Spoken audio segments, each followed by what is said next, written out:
Hey mexicanábicos, bienvenidos y recibidos a un capítulo más. Mi nombre es Oz y el día de hoy tendremos información que complementará mucho mejor el capítulo anterior. Así que siéntense, relájense y disfruten del viaje.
Me parece súper importante hacer hincapié en lo común y lo útil que era el cáñamo antiguamente, ya que de esta manera podemos entender mucho mejor las razones por las que es ilegal una planta tan noble. Uno de los artículos más antiguos registrados y fechables del cáñamo son los primeros restos de esta fibra, que se remonta al 4000 a.C.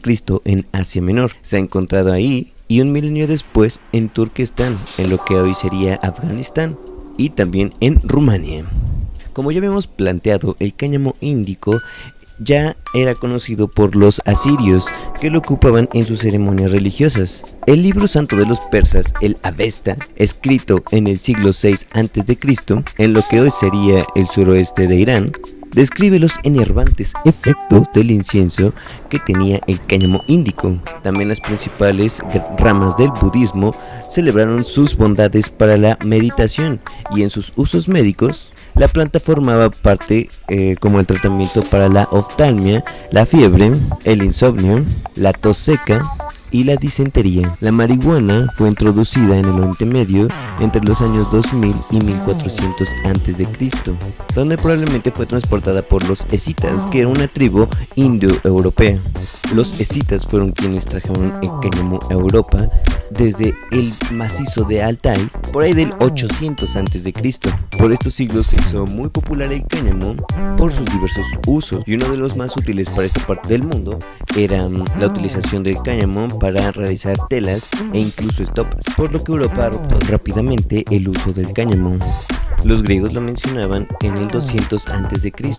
como remedio contra el dolor de oídos, el edema, la inflamación, y desde ahí la marihuana pasó a Gran Bretaña con las invasiones anglosajonas del siglo V. El cáñamo entró a España hace unos 1500 años gracias a los árabes que la trajeron desde China. En 1150 los musulmanes establecieron los primeros molinos de hilado de alicate que utilizaba fibra de cáñamo como materia prima. Al sur de Valencia, en la Vega Baja de Segura, se encuentra la ciudad de Cáñamo, Cañosa de Segura, que es una ciudad que ha estado siempre ligada al cultivo de esta planta, donde podemos encontrar el Museo Etimológico del Cáñamo y de la Huerta. En 1532, la Segunda Real Audiencia de España autorizó oficialmente, bajo órdenes del gobernador don Sebastián Ramírez de Fuenleal, la siembra del cáñamo para fines textiles en la Nueva España, y fue el rey Carlos V quien dio la autorización y ordenó que se les enseñara a los indígenas a hilarlo y tejerlo. De acuerdo con Juan Pablo García de Vallejo en su libro La disipada historia de la marihuana en México, refiere a los sacerdotes jesuitas como los primeros en difundir el cáñamo medicinal en el noreste de México. Es posible que en aquella época se comenzara a utilizar la marihuana fumada, pues en 1550 el virrey Luis de Velasco y Luis del Arcón limitó su consumo, ya que los indígenas la empezaban a utilizar para otras otras cosas que el simple helado de cáñamo. Sobre su uso medicinal siglos más tarde, como vimos en el anterior capítulo, textos como el de Juan de Steinhofer en su tratado Florencio Medicinal de todas las enfermedades en 1712 afirma que la semilla de cáñamo se utilizaba en horchata contra la gonorrea, o que las friegas y baños servían para regularizar el ciclo menstrual o para reducir la abundancia de leche después del parto. Años más tarde, en 1772, José Antonio Alzate, en memoria sobre el uso que hacen los indios de los pipistrinistilis, describe que la planta donaba un efecto tranquilizador y que puede utilizarse para el dolor muscular y de muelas. Los médicos europeos comenzaron a difundir el uso farmacológico de cannabis y de hecho la reina Victoria lo utilizaba para calmar sus dolores menstruales. Cuando las noticias llegaron a México, los médicos mexicanos incorporaron a sus recetarios diferentes tipos de remedios con marihuana para poder tratar a la población, tales como las hemorroides, los cólicos, malos humores intestinales, hemorragias, dolor de articulaciones, entre otras.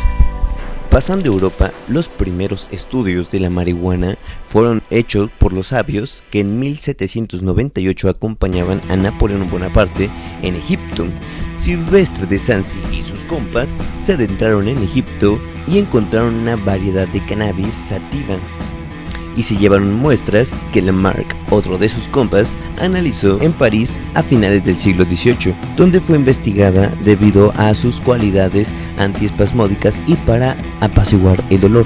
Ok, recordemos que no es lo mismo el cannabis sativa que el cannabis índico. El cannabis índico había llegado a Europa anteriormente, pero el cannabis sativa tiene propiedades muy diferentes a las que tiene el cannabis índico. Si quieres que hable sobre las diferencias entre el cannabis sativa y el cannabis índico, por favor déjame en los comentarios. Si eres tímida, tímido o tímide, puedes dejarme la imagen de un gatito y así sabré que quieres que hable de las diferencias entre el cannabis sativa o el cannabis índica. En 1800 Bonaparte prohibió utilizar el hachís en todo Egipto para evitar delirios violentos y delirios de toda especie. Nuevamente sospechoso. Para 1839 el doctor Oshakshegi,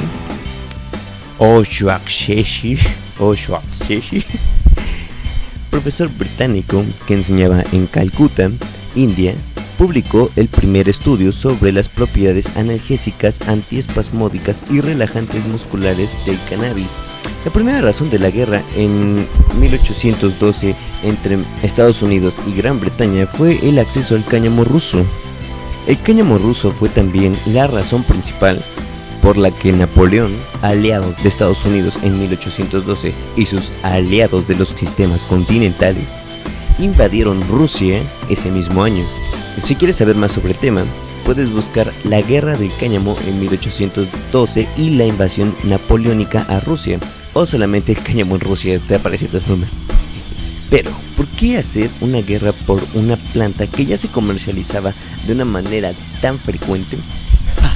Pues la gran madre Rusia nos brindó con una nueva cepa llamada Cannabis ruderalis, que aparte el cannabis, además de ser uno de los recursos renovables principales del planeta, este cannabis ruso tenía diferentes tipos de propiedades psicoactivas que era bastante atrayente para los nuevos mercados. Hasta la década de los años 20 en Estados Unidos y hasta el siglo XX en la mayoría del mundo, el 80% de los textiles y telas que se usaban para hacer ropas, carpas, sábanas, linos, alfombras, cortinas, colchas, toallas, pañales y hasta la bandera estaban hechos principalmente de fibras de cannabis. Por cientos de años, si no es que fueron miles de años, hasta los años 30, en Irlanda se hacían los más finos linos y en Italia se elaboraba la tela más fina de ropa de cáñamo. Aunque estos hechos han sido casi olvidados, nuestros antepasados sabían muy bien que el cáñamo es mucho más suave que el algodón, absorbe más agua que el algodón, tiene 3 veces la fuerza de tensión del algodón y es muchas veces más durable que el algodón. En 1860 era bastante común en la Ciudad de México ver la publicidad de cigarros indios o cannabis indica, comercializados por Remote Company. que eran farmacéuticos de París. Estamos llegando al final del capítulo, así que si te gusta el contenido, por favor dale like, suscríbete y deja un comentario genial. A principios del siglo XIX, en el contexto de búsqueda de nuevas fuentes de energía renovable, se impulsó el desarrollo para la utilización de agrocombustibles como alternativa hacia los derivados del petróleo. Y casualmente el cáñamo era uno de los vegetales que mejor funcionaban para realizar este tipo de agrodíseles o biodíseles. Desde hace más de 1000 años antes de Cristo hasta 1883 después de Cristo, el cáñamo era uno de los principales cultivos agrícolas del planeta, desarrollando diferentes industrias, al igual que productos, produciendo la gran mayoría de fibras de telas, así como papel, aceites, tanto de combustible como comestible, incienso y medicinas de la tierra, e incluso servía como fuente de alimento para muchos humanos y animales. Según casi todos los antropólogos universales, la marihuana es una de las 7 drogas más utilizadas alrededor de la historia del mundo para alterar el ánimo, la mente o el dolor al administrarse como sacramento psicotrópico o psicodélico, y de esta manera manifestar la expansión de la mente, la apertura del tercer ojo, la muerte del ego, etcétera, etcétera, etcétera. Okay, sin explicación, este tipo de decisiones sagradas inspiraron nuestras supersticiones, amuletos, talismanes, religiones, rezos o como quieran decirles, dando paso a lo que podemos conocer como cannabis espiritual, aunque tendremos un capítulo posteriormente hablando sobre ello.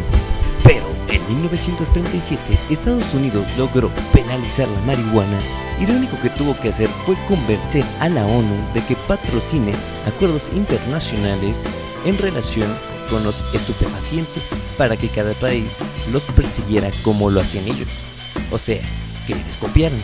Y si decían que comer caca era bueno, pues todos comían de la misma caca. Pero no fue hasta 1961 que Harry Anslinger fue a las Naciones Unidas y convenció a todos los países de unificar sus diferentes acuerdos sobre las drogas en un tratado único e inflexible, y legalizando el cannabis en todo el mundo. El resultado es la Convención Única en 1961 sobre los estupefacientes, donde se globalizó mundialmente el cannabis bajo regularizaciones y estándares que puso Estados Unidos. Bueno, mexicanábicos, como podemos ver, el cannabis era bastante usado y bastante común antiguamente, usado para actividades primordiales como la fabricación de telas, biodíseles, de aceites así como de cocina, de la medicina ancestral y casera, así como los descubrimientos científicos y clínicos en torno a esta planta. Y como podemos ver, el cannabis afecta el comportamiento de la población, ya que tanto España como Francia hicieron ilegal el cannabis o prohibieron el uso recreativo en sus respectivos lugares de conquista, pero en sus propios estandartes o en sus propios países promovían el uso de esta planta para poder aliviar los diferentes tipos de enfermedades o dolencias, dejando totalmente las puertas abiertas para el uso lúdico. Y este es un spoiler más: en mentes libres no hay diferencias. Ok, mexicanábicos, hemos llegado nuevamente al final. Muchísimas gracias por ver de nuevo el capítulo. Les recuerdo que suscribiéndose, dándole like, me ayudan bastante, ya que así seremos cada vez más mexicanábicos pachicando por el mundo. Así que, mexicanábicos, nos estaremos viendo pronto. Buenos humos y buen viaje.